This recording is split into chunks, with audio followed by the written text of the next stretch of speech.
antes de trazer a nossa entrevistada, eu quero explicar que existe uma ideia legislativa que está lá no Senado, no site do Senado. Essa ideia legislativa, ela precisa acumular 20 mil assinaturas, 20 mil apoios. Agora ela está com 19.404 apoios. Então, eu vou colocar aqui nos nossos comentários, tanto do YouTube quanto lá do Facebook, eu vou colocar lá para vocês acessarem o link para também assinarem, para apoiarem essa ideia. O que é essa ideia legislativa? É justamente sobre a insalubridade para professores, que eu vou colocar aqui no nosso banner. Então, o que seria essa ideia, gente? A sala de aula, que deveria ser um ambiente de aprendizado e acolhimento, muitas vezes se torna um local de riscos à saúde física e mental de professores, professoras e auxiliares de ensino. Diariamente, esses profissionais enfrentam exposições a doenças, estresse crônico, ruído excessivo e até situações de violência. Sim, apesar disso, diferentemente de outras categorias que trabalham em condições adversas, elas não têm o direito ao adicional de insalubridade, um benefício que é previsto na nossa Constituição Federal, para trabalhadores que são expostos a fatores nocivos à saúde. Hoje, então, eu vou convidar para se juntar a mim aqui a Marta Vanelli, que é professora da rede estadual e diretora da CNTE, Confederação Nacional dos Trabalhadores em Educação, sobre essa proposta, então, que busca mudar essa realidade. Bom dia, Marta, seja muito bem-vinda ao JTT. Bom dia, Emi, bom dia aos ouvintes do Jornal do JTT, aqui do Desacato, sempre é um prazer estar conversando com vocês, especialmente sobre educação, né? Aquilo que eu decidi com minha profissão e militância, né? E esse assunto, de fato, é muito instigante e polêmico, né? Parabenizar por trazer já esse debate aqui para a gente conversar sobre ele. Quero agradecer, inclusive, a Erli, né? Erli Camargo, nossa apresentadora aqui do Direitos e Cidadanias, e toda sexta-feira, aqui na Manhã com Dignidade, que trouxe esse tema. E, inclusive, pessoal, lembrando que está lá nos nossos comentários o link para você acessar. Faltam menos de 800 assinaturas para que essa ideia legislativa se torne uma sugestão legislativa e aí, então, podendo ser debatida pelos senadores. Então, acessem o link que eu coloquei ali nos nossos comentários e apoie também essa ideia, né? Marta, a primeira pergunta que eu quero te fazer é, na prática, quais são os principais riscos à saúde que os professores e auxiliares enfrentam nesse ambiente escolar hoje? E como que isso impacta a vida desses profissionais? Olha, Mi, eu tenho 43 anos de magistério e quase 40 anos de militância aí na luta na defesa da educação pública. E, na verdade, assim, a gente sempre lutou por melhoria salarial, por melhoria nas condições de trabalho. Tanto é que, quando a gente aprovou a lei do piso, nós garantimos que 1/3 da jornada seja para a hora atividade, seja um período, né, em que o professor estivesse em atividade educacional, mas não diretamente com os alunos, né? Também porque a jornada de trabalho ela é muito excessiva, né? Você lida com 100, 200, 300, 400 alunos, né? Diariamente, praticamente, né? Semanalmente, entendeu? Então, a tua cabeça, né, é algo que ela não para nunca, né? Não é um trabalho de que você termina a tua jornada na escola e você vai para casa tranquila, né? Normalmente, você leva teus alunos na tua cabeça, você leva teus alunos no material, tá? Então, ele é um trabalho estressante, o fato de ser professor. Tá? Isso está comprovado, isso já está em pesquisa, por isso que nós lutamos por melhorar a nossa jornada de trabalho, né? E melhorar as condições de trabalho dentro da escola. Essa é uma situação. A outra situação, Emi, é a questão de insalubridade, tá? Que a gente precisa separar esses debates. Porque, pensa comigo, Emi, você é jovem, não sei se já saiu da escola ou não, mas se a escola é um local insalubre para os professores entendeu? Como que como que as crianças e adolescentes ficam nela durante 4, 5, 6 horas, todos os dias da semana, de segunda a sexta-feira. Entendeu? Sim. É um debate que a gente precisa fazer. Se é insalubre para o professor, é um local apropriado para a criança ficar durante 5, 6 horas durante o dia? Não, né? Não, né? Qual é o pai, qual é a mãe que deixa seu filho em local insalubre durante 4, 5 horas por dia? Exato. Então, esse é um debate que a gente precisa fazer. Essa proposta de sugestão, né? Essa ideia legislativa que ainda está, e pode se tornar uma sugestão legislativa, ainda não é projeto de lei, né? Não é um projeto de lei, tá? Ainda não está em debate no Senado, é apenas a ideia de uma pessoa do Rio de Janeiro, que eu não sei nem se é professora ou não, entendeu? Que ela colocou ela para o debate e, de fato, está tomando conta em vários estados, né? Esse debate que é importante a gente debater. Porque, assim, ó, o que é um local insalubre? Né? Aí a norma regulamentadora número 15, né, do Ministério do Trabalho, ele regulamenta o que é um local insalubre, entendeu? Uhum. Ele regulamenta, né? Você precisa estar exposto a produtos químicos, né? Aos produtos, a agentes biológicos, né? Fungos, vírus, bactérias, que é normal dentro do espaço onde circula, né? Muitas pessoas. E de agentes físicos, né? Alta temperatura, né? Ou baixa temperatura, a poeira, enfim. Então, se tem algum local na escola que seja insalubre, esse local pode ser na cozinha, onde a merendeira está ali no fogão, né? Com alta temperatura, né? Cozinhando a merenda em grande quantidade, né? Ou pode estar na pessoa que está limpando os banheiros, né, que usa produto químico, mas aí a própria norma ela diz que precisa ter equipamentos especiais. Né? Precisa ter equipamento especial. Agora, o fato de estar numa escola, de ter barulho, né, porque a criançada, né, na hora do recreio, ou mesmo assim, tem barulho. Isso não pode ser insalubre. Né? Não pode ser insalubre. Então, que bom que esse debate veio à tona, né, Emi? Exatamente. Para a gente poder falar. Me parece, a impressão que eu tenho, e nós Olha, eu sou diretora da Confederação Nacional dos Trabalhadores de Educação.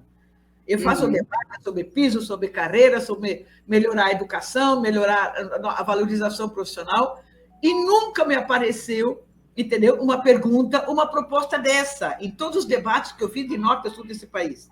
Nunca. Alguém querendo uma gratificação, porque me parece que a proposta é isso, me parece que alguém querendo implantar uma gratificação, que é ganhar um salário a mais por insalubridade, porque, de fato, os locais insalubres, né, eles têm direito a uma gratificação a mais. Tá? Mas não me parece a mim que não pode ser espaço de uma escola um local insalubre, porque aí ninguém de nós, nenhum pai, nenhuma mãe deixaria seu filho nesse espaço.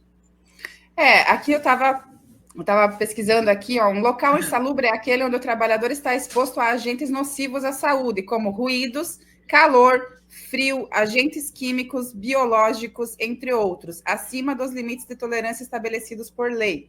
A insalubridade pode surgir em vários ambientes de trabalho, desde fábricas e indústrias até hospitais e ambientes agrícolas. Mas aí a gente está falando também, né, de diversos tipos de ruídos, né, de ruídos, de agentes, né, nocivos que consideram, até inclusive na ideia legislativa que essa carioca ali, né, colocou, ela Sim. coloca ali, o adicional de insalubridade é um direito previsto pela Constituição para funcionário que trabalha em condições nocivas à saúde. Professores e auxiliares, entre outros, enfrentam risco de contaminação diária, sujeitos a todo tipo de vírus e bactérias, pois pais mandam crianças doentes para a escola. Há professores e auxiliares que limpam catarros, fezes, diarreia, vômito. Outro risco é o de perda auditiva. Os decibéis de uma sala de aula são, por vezes, insuportáveis. Cordas vocais comprometidas, agressões físicas, principalmente de alunos atípicos em regulação, estresse extremo, acarretando burnout, depressão e ansiedade. E aí, esse último item, eu acho que é o que mais acomete, né, Marta?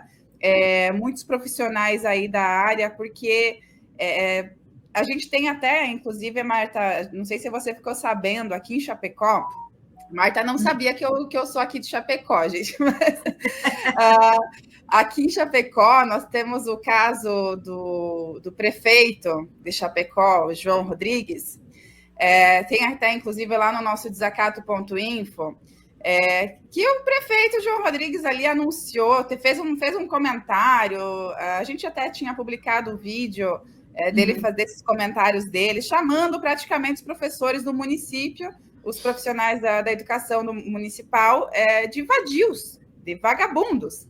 Né? Então, vamos relembrar isso, porque aconteceu esse ano mesmo, mas já faz algum tempinho ali, então vamos relembrar esse caso, Marta.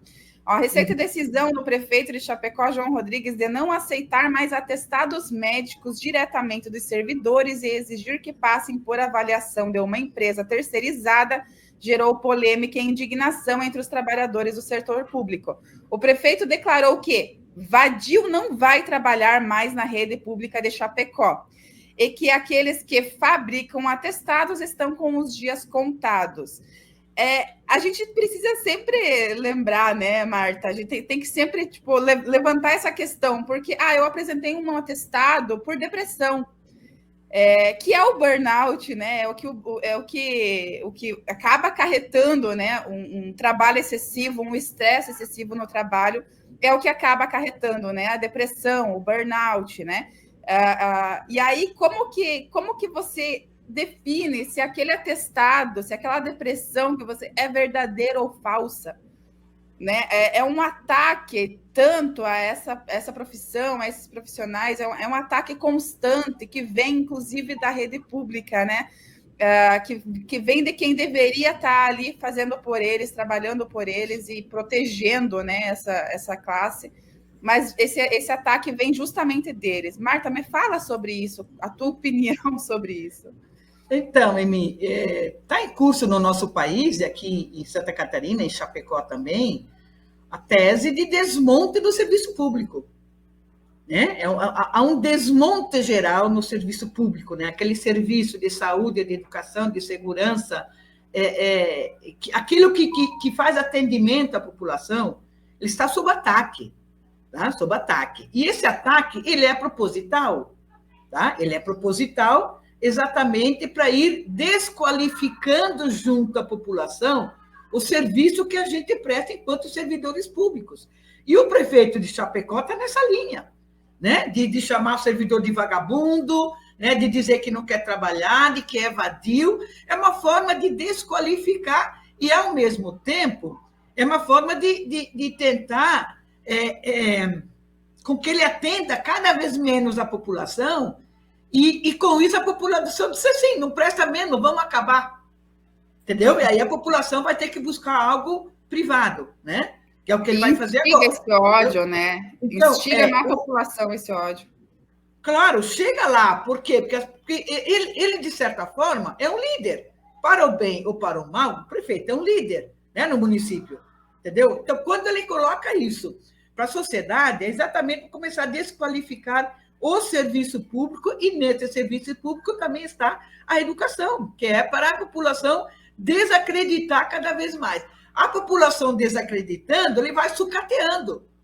Vai sucateando, vai sucateando, vai sucateando. Olha os baixos salários que eles pagam para esses servidores. Olha as condições das escolas com que os professores trabalham. Né? Olha que condições de trabalho esses professores têm. Né? Os pais que vão frequentemente para a escola sabem qual é a condição de trabalho dos professores. Né? Quem entra dentro de uma escola, entendeu? Conhece. Tá? Pouquíssimas escolas estão em condições razoáveis de trabalho. Tá?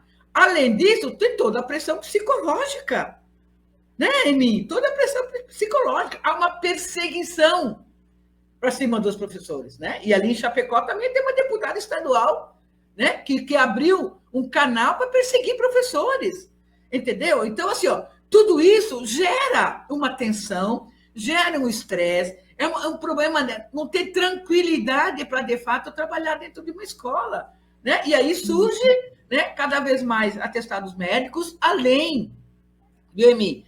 Tem um elemento que a gente nunca pode esquecer. Mais de 80% dos que trabalham na educação básica são mulheres. São mulheres, são esposas, são mães. Né? E sendo mães, né, algum dia acorda na vida, o filho está doente e tem que procurar um médico para o filho. Ou vai deixar em casa o filho doente e vai para a escola. Nenhuma mãe faz isso. Exatamente. Né? Então, vai cuidar de tratar seu filho para depois ir para a escola. Então, são inúmeros elementos, entendeu? Que colocam que a nossa profissão, de fato, ela é uma profissão estressante. Se ela não fosse, nós não teríamos o direito à aposentadoria especial.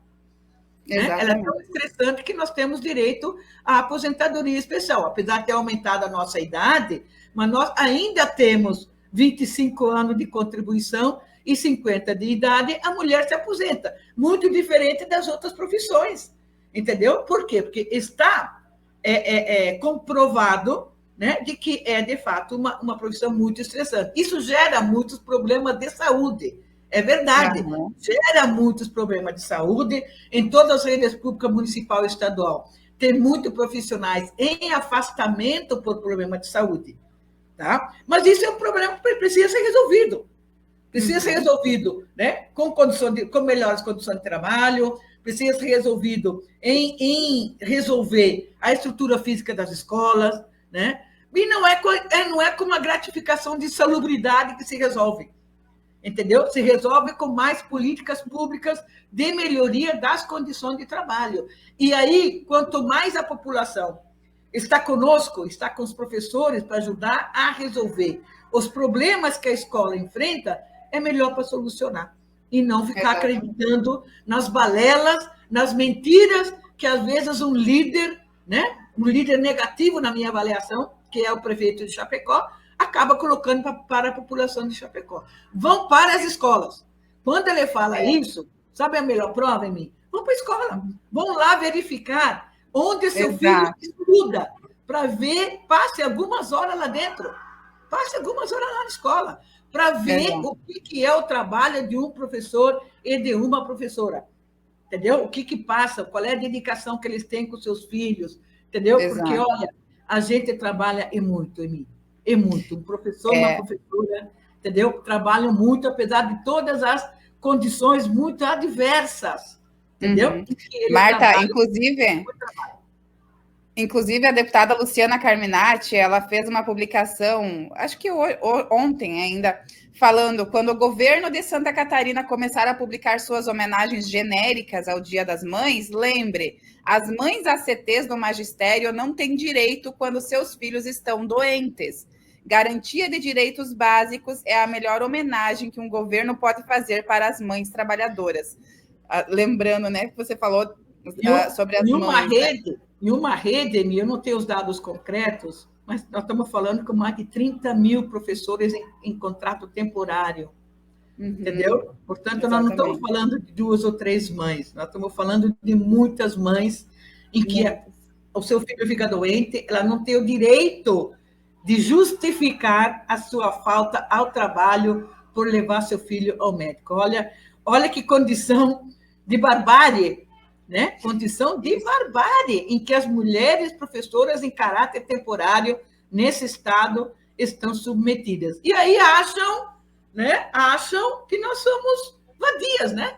Que elas são vadias, que elas não querem trabalhar. Então, elas não se criam aqui, entendeu? Não dão condições e não se criam. Então, olha, a minha orientação é vão para a escola, entendeu? Verificar, de fato, entendeu? Quais são as reais condições em que as nossas crianças estão colocadas dentro da escola. Salas superlotadas, entendeu? Enfim, vários elementos aí. Esse tipo de situação vai acarretando em pouco acesso, porque até eu trouxe uma matéria há uns dias sobre isso, falando sobre o pouco acesso, o quanto vem reduzindo cada vez mais o acesso a cursos de licenciatura, né? O pessoal não quer, ninguém mais quer ser professor hoje em dia, né? Com todas, além desses ataques, além desses governos que atacam ali essa classe, além das condições laborais, além das violências que muito acaba acontecendo, violências de próprios alunos contra professores, né? Ali, os professores e professoras que trabalham com adolescentes, né? No ensino de adolescentes, ali passam muito por esse tipo de abuso, mesmo por parte até dos próprios alunos, né? A questão do local de trabalho, a gente teve ali um verão muito pesado, muito duro, que nós tivemos que enfrentar com calores excessivos. No Rio Grande do Sul mesmo, o início das aulas foram adiadas, porque as escolas sequer têm bebedouros, né, para os alunos, para as crianças, para os professores, sequer tem bebedouros com água gelada, né? E aí aqueles calor excessivo que tivemos. Então, o ambiente de trabalho, os alunos que muitos às vezes precisam lidar, que partem às vezes para a violência até física. Enfim, eu vou ler aqui os comentários. O Pablo Moscatelli está aqui com a gente. Bom dia. O sistema escolar integral no Brasil tem levado a um aumento de problemas de saúde para docentes e funcionários não docentes, e, obviamente, para os alunos. Ele segue um sistema que limita a capacidade de liberdade de cátedra, limita o bom planejamento na sala de aula, por estar sujeito a tarefas administrativas diversas e extensas. O Pablo sempre trazendo ali boas reflexões para a gente. Marta, o que você vê assim como solução? Você vê essa ideia legislativa, você vê ela sendo uma solução? Você vê que é um enxugar gelo? Como é que você vê essa ideia legislativa? Não, bom, primeiro, ela vai alcançar as 20 mil assinaturas, né, para se tornar uma sugestão legislativa. Uhum. A partir de se tornar uma sugestão legislativa, os senadores podem adotar esse tema e fazer o debate no Senado, entendeu? Uhum. E eu estou torcendo para que isso aconteça, entendeu? Estou torcendo. Inclusive, nós vamos Levanta a questão, né? Inclusive, nós vamos conversar com a senadora Tereza Leitão, que é presidenta da Comissão de Educação do Senado, entendeu? Para, de fato, abrir esse debate no Congresso, né? no Senado. Porque, ao abrir o debate, nós vamos começar de novo, né? Mais um projeto de lei para expor, entendeu? As péssimas condições de trabalho dos trabalhadores de educação ou a falta de infraestrutura, né? As péssimas condições em que as escolas... Marta, acho que teu som... Aprendizagem. Sofia, só me confirma se o som dela está saindo ou se é o meu aparelho de som aqui que está com problema. A Sofia está aqui nos bastidores com a gente e depois vai vir também com... Tá dizendo que está ótimo aqui. Aqui, agora voltou. Perdão, era o meu mesmo, Marta. Não é meu, estava dizendo o seguinte, né? Que nós vamos conversar com a senadora Tereza Leitão, que é presidenta da Comissão de Educação, para ela, de fato, abraçar isso enquanto uma sugestão legislativa, entendeu? E fazer o debate no Senado, entendeu? Porque aí a gente começa a expor de novo as péssimas condições de trabalho dos professores, a gente vai expor de novo a questão da estrutura física, né? Das escolas sucateadas, entendeu? Vamos alimentar, fazer esse debate para que seja mais um debate a vir a melhorar as nossas escolas, tá? E nós estamos, Vini, lá no Ministério da Educação, eu sou uma das 3 professoras que está na mesa lá no Ministério, que nós estamos discutindo a mudança na lei do piso, tá? Nós estamos há 2 anos e vamos terminar agora em maio, se tudo der certo, entendeu? Por quê? Porque, de fato, vai ter um colapso no nosso país com a falta de professores em pouco espaço de tempo. Tá? Vai ter um grande colapso no nosso país. Vai faltar professores para atender as crianças. E nós estamos discutindo na mudança da lei do piso, entendeu?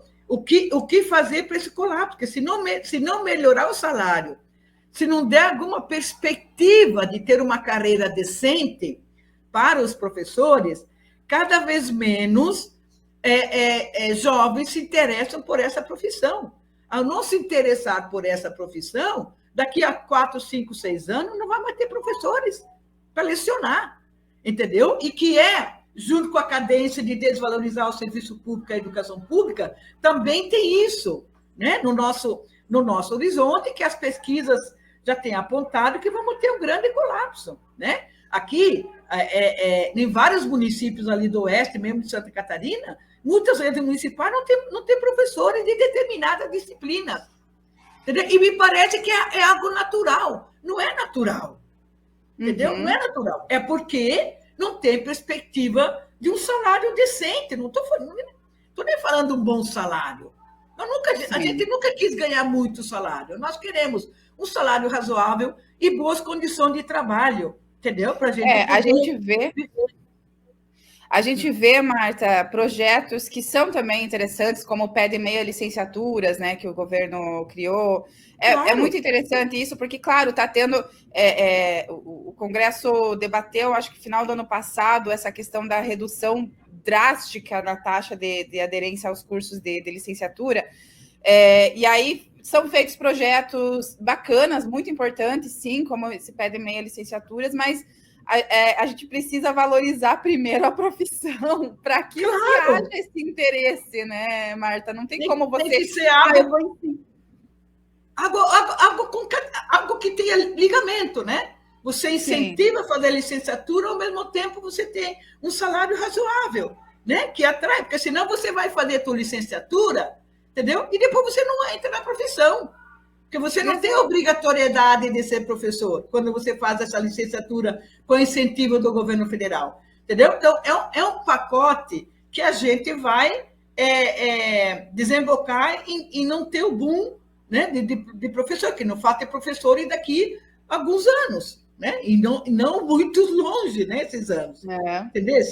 Porque não vai diminuir a quantidade de alunos que nós temos hoje nas redes públicas, né? As crianças continuarão existindo, a escola pública vai continuar existindo e os professores vão ter que continuar dando aula, né? Essa forma de ter professor para dar aula vai ser por muito tempo desse mesmo formato, entendeu? Então, é preciso cuidar, entendeu? Preciso cuidar de quem está dando aula hoje, é preciso cuidar de que tenha interesses para ingressar, né? Porque ele é um ciclo, né? Você trabalha 30 anos, você se aposenta, que é um ciclo natural de qualquer outra profissão. Então, é preciso cuidar e sempre, viu, em mim? Sempre, tá? Eu sou uma pessoa que sempre oriento, né? Quando falar mal da escola do seu filho, vá lá e verifica de fato o que está acontecendo. Porque muita gente fala mal da escola do seu filho sem conhecer essa escola. Tá? E quando você vai lá, conversa com o professor, se inteira de fato do que está acontecendo, você precisa nos ajudar a melhorar essa escola, né? A entrada dos pais, sabe, mim? Quando os pais participam da vida escolar, a escola fica melhor, tá? E sempre importante a participação deles. Eu estou até falando ali do início que talvez eu estivesse ainda na escola, eu já tenho 35 anos, mas eu agradeço ali, ó. Mas eu me recordo, sim, quando eu estava na escola, sempre estudei em escola pública, e eu me lembro, Marta, que eu estudava numa escola de bairro, assim, sabe? Até o primeiro ano do ensino médio. E aí, quando houve o primeiro ano ali, escola ali de bairro, o pessoal todo empolgado, tipo, tava todos nós, assim, super empolgados, vamos ter matérias novas, né, biologia, física, vamos ter essas matérias novas, todo mundo tava muito empolgado. E chegou o primeiro dia de aula, vou até contar essa história aqui, porque eu acho muito importante ela para a gente poder levantar esse debate.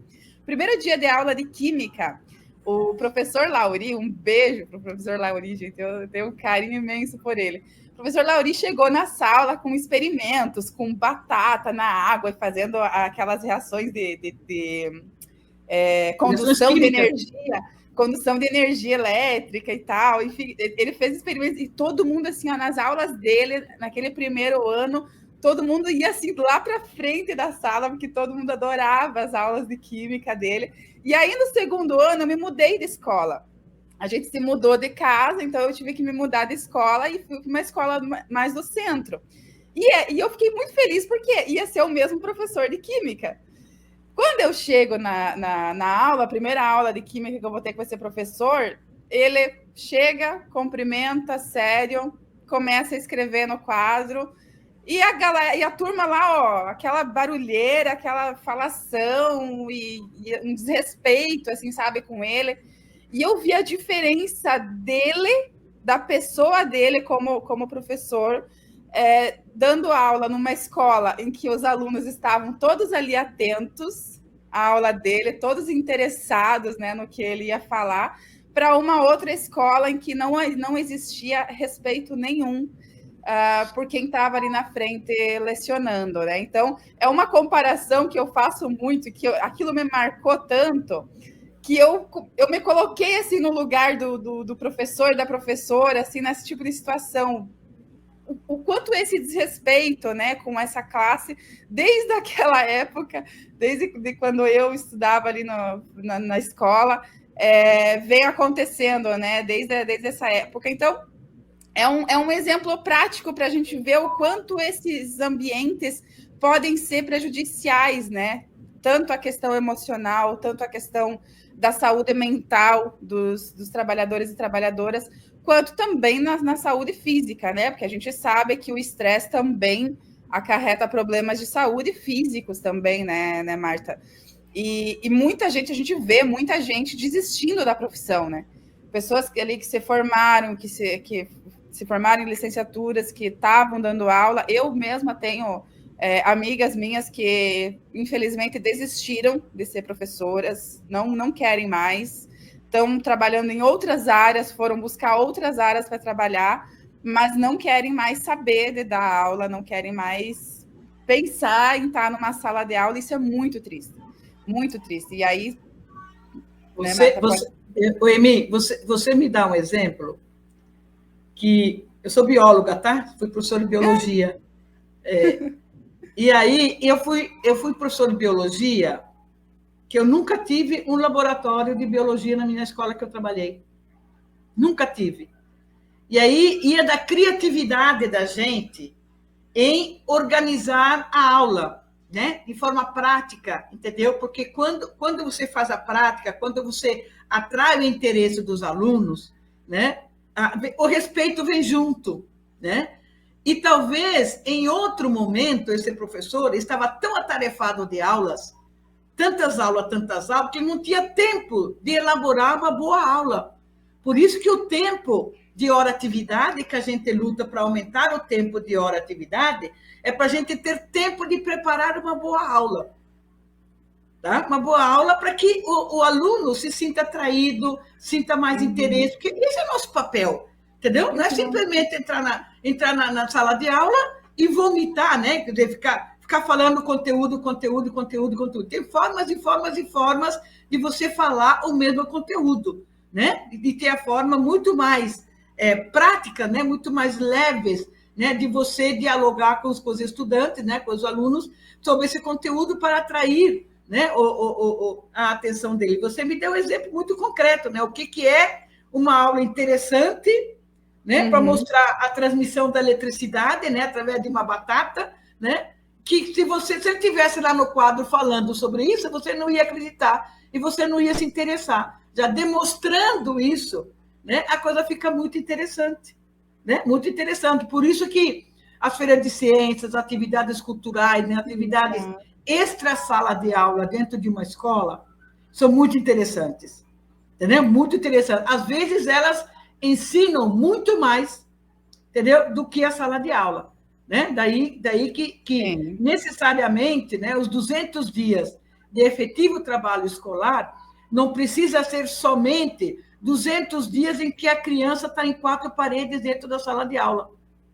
Tá? Tem atividades a ver que você faz lá na quadra de esportes que ensina muito mais.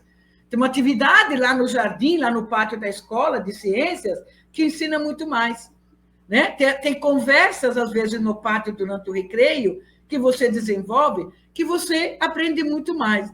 Então, a escola é essa conjugação, né, de elementos, de atividades, de quanto mais atividades ela tem, quanto mais se movimenta, né, mais aprendizado tem dentro de uma escola. Não é somente o período, né, as 4, 5 horas que estão dentro da sala de aula. Eu quero dizer assim, ó, eu visitei uma escola em Cuba, tá? Uma escola integral, de tempo integral. Criança entra às 8 horas da manhã, sai às 5 horas da tarde. Eu passei 3 horas naquela escola. Eu não vi a hora de sair de lá, de tanto barulho. Tanto barulho. Barulho. Por que barulho? Porque em cada espaço da escola tinha uma turma se movimentando, fazendo atividades educacionais. Entendeu? E naquele fervo, eles se encontravam, entendeu? Nem sempre o barulho é incômodo, né? Lá o barulho... Para quem está acostumado. Fazendo atividade. E tem escolas que a diretora escutou um barulhinho e já corre lá para ver o que está acontecendo. Né? Como se para aprender você tem que estar quietinho, sentadinho na carteira. Né? Às vezes você também está se movimentando, fazendo uma dinâmica dentro de uma sala de aula, ou mesmo no pátio, é um processo de ensino-aprendizagem, uma forma de aprender. Então, tem várias e várias formas, né, de você transmitir conteúdo e que o professor, muitas vezes, dependendo da turma, dos alunos que ele tem para ensinar, ele precisa elaborar uma forma diferente para atrair atenção. E é isso que dá estresse na gente, entendeu? Porque cada aluno é diferente do outro. Você está numa turma com 30 alunos, 30 personalidades diferentes. E você precisa pensar, nos teus 50 minutos, né, como que você vai conseguir atrair a atenção dessas 30 personalidades diferentes. Entendeu? Exatamente. Exatamente. Por isso que não é simples ser professora minha, não é simples. São tantos elementos que no dia a dia da escola a gente aprende que às vezes não tem uma universidade que dê conta. Entendeu? Sim. Mas é uma profissão muito, muito interessante e apaixonante. E ainda tem, né, como tu disse, Marta, toda essa questão de você preparar a aula e depois também, né, corrigir provas, corrigir trabalhos, todo esse trabalho não é remunerado, né, Marta? É remunerado apenas o tempo em que o professor, a professora está lá em sala de aula.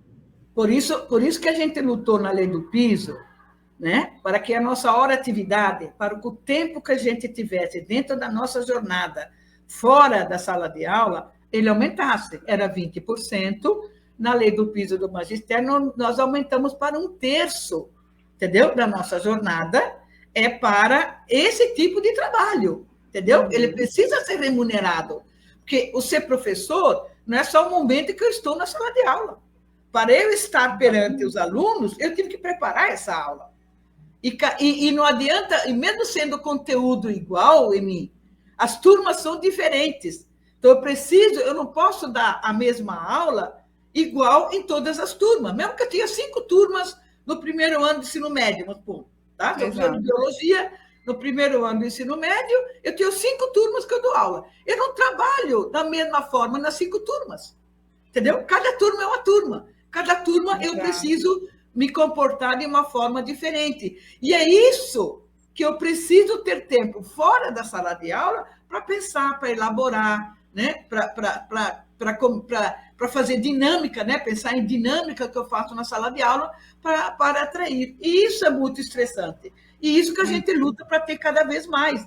Por isso que os governos não cumprem até hoje, de fato, a lei do piso, né? Nem em relação ao salarial, muito menos em relação à questão da hora-atividade, porque, na verdade, não são uma jornada de 40 horas, não são 32 aulas, são 27 aulas, entendeu?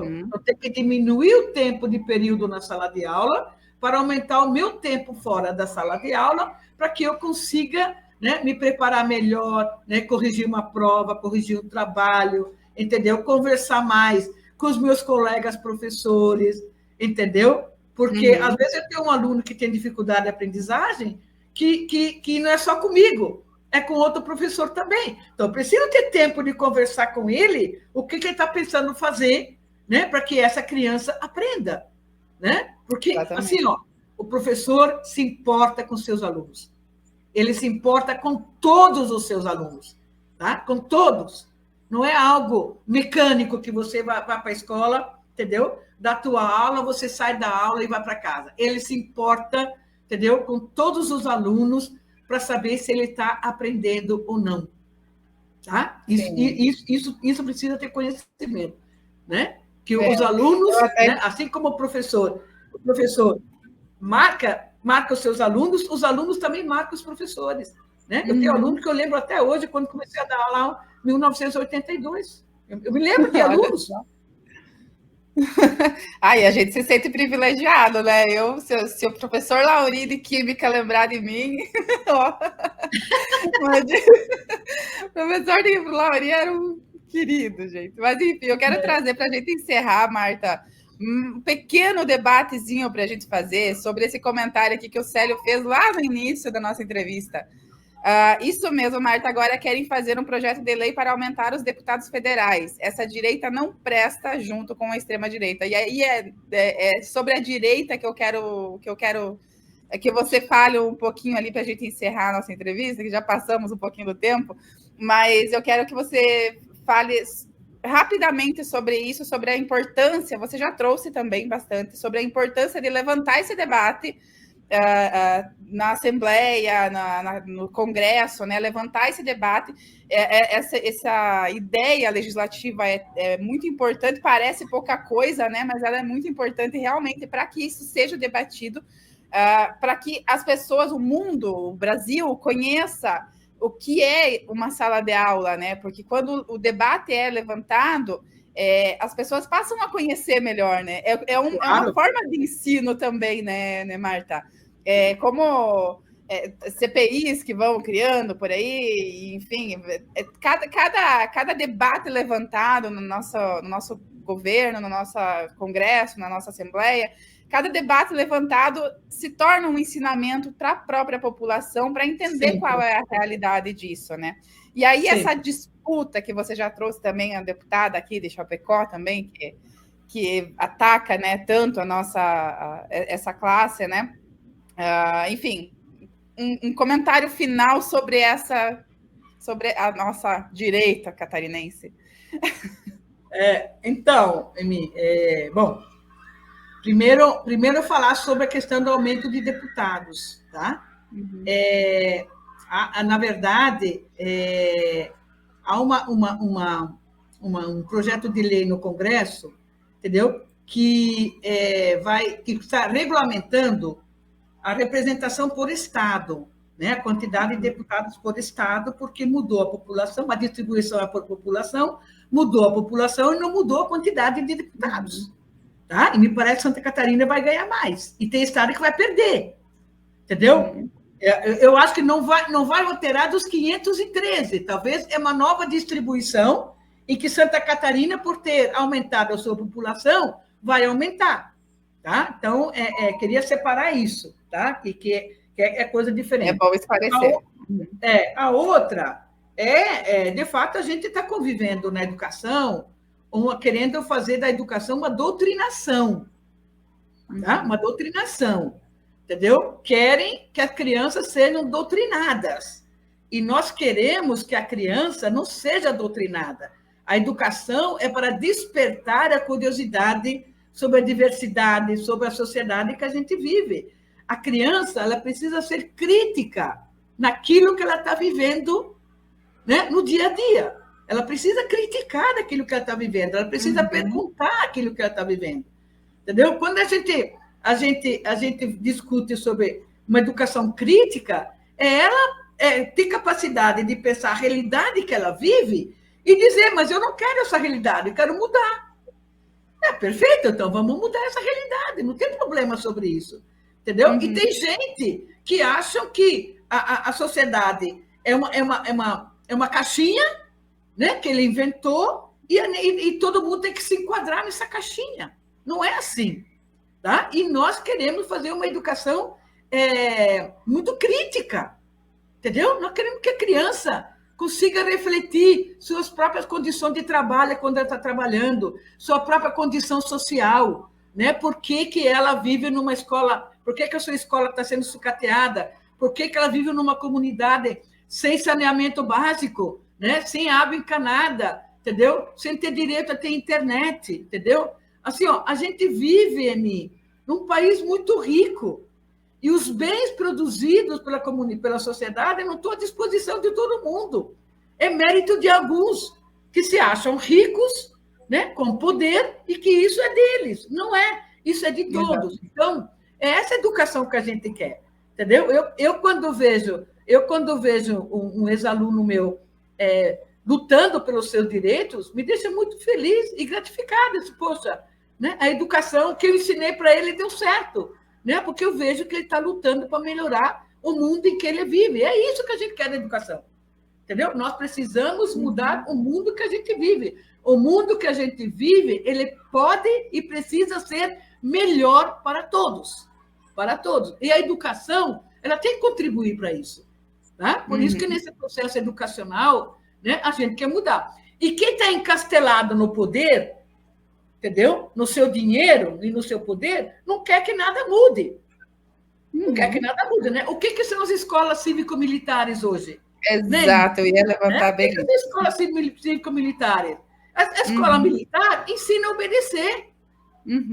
A escola regular não é para ensinar para obedecer, é para ensinar para criticar, para ser crítica daquilo que ela está vendo, né? Daquilo que ela está vendo. Entendeu? Enquanto que as escolas cívico-militares é para aprender a obedecer, que é o serviço militar, aprender a obedecer, sim, senhor, sim, senhora. E aí tem as patentes da hierárquica da sociedade que tem que cumprir. Eu sou crítica a isso. Quem quiser decidir fazer carreira militar, faça, é uma opção dele, depois de adulto. Agora, as escolas ensinar isso é um absurdo. Tanto é que nós entramos agora no Supremo tentar contra o decreto aqui do Jorginho Mello contra a ampliação das escolas cívico-militares, tá? A CNTE a gente vê um Estado... Com o CINT e com o Humaniza, nós entramos no Supremo agora para tentar acabar, porque não é essa educação que a gente quer, tá? A gente quer uma educação um Estado que fica criando projetos... A gente vê um Estado que fica ali, Marta, criando projetos de escola sem partido, e aí criando esse... Aí começam com a escola sem partido dos outros, mas a escola do meu partido eu quero. Do meu partido, sim, né? Exatamente. É uma grande hipocrisia. A escola do meu partido eu quero, não quero dos outros. Entendeu? A Erli, querida, Erli. Bom dia, Erli. Importante tema trazido para o debate. O discurso da doutrinação é usado para barrar a criticosidade dos estudantes. A Karen Machado, que já está aqui nos bastidores para fazer a coluna dela também. Bom dia, bom ouvir a professora. E a Erli também finaliza. Paulo Freire sendo criticado pelos extremistas exatamente por não aceitarem a mudança de status quo. Exatamente, né, Marta? Paulo Freire é o que mais ensinou a criticar, a não aceitar a sua realidade, a realidade de miséria dos estudantes. Ninguém não abater continência, né? E dizer sim, senhor,